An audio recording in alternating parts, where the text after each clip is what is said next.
Hi everyone, comic book reviewer here. This time reviewing on The Ring 2. Now, as you know, The Ring 2 was a 2005 supernatural horror film, which of course was meant to be based on the American counterpart of the Japanese film The Ring from 2002. And I think after sitting down to watch The Ring 2, and after seeing how after Neo Narakawa's work on what I think made Ring 2 work, the best I can say from The Ring 2 is that it suffers from the horror tropes of the 2000s, going with a barely decent plot, nothing interesting, and just taking away what made Ring 2 work. So the premise of the film is meant to take place 6 months after the first film, and of course the short film Rings. We also see how Samantha Morgan's cursed videotape has kind of been handed around, and we do kind of see how Rachel and her son Aiden have moved to a small additional town, and we kind of see how Rachel learns more about the other deaths that happen from Sarah Morgan's videotape.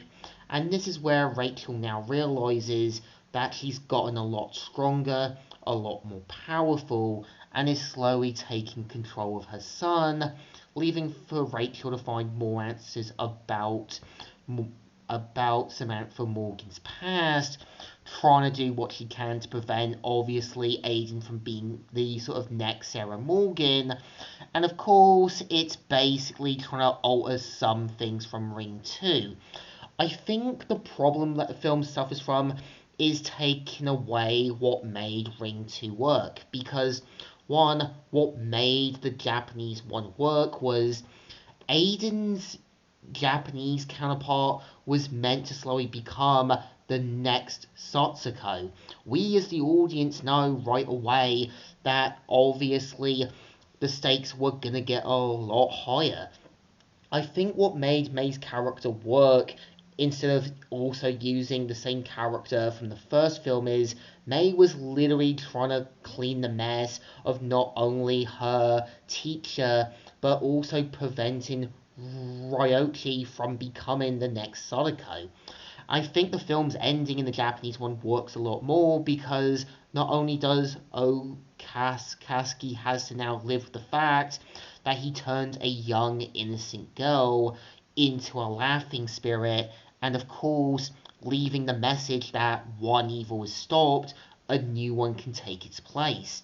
I think The Ring 2 is going for something similar, but it feels like it's obviously trying to do this, going into this other world, fighting the danger that's possessing the sort of kid, and also having Rachel kind of confront Samantha Morgan.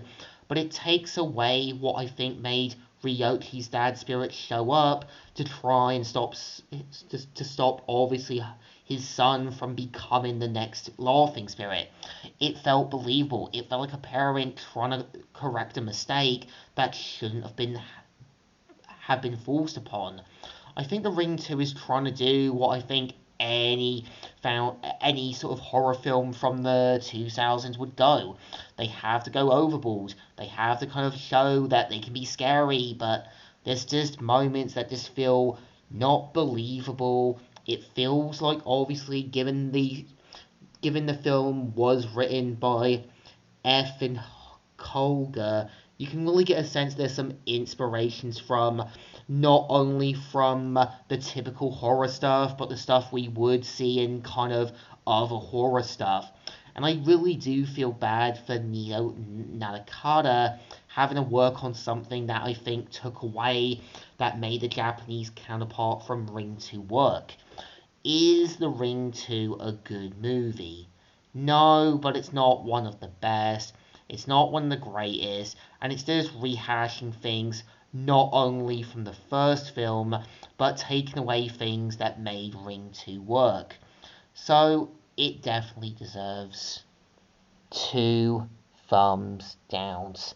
Not the best, not the greatest, but definitely the worst one I've seen. So, Comic Book Reviewer here, signing out.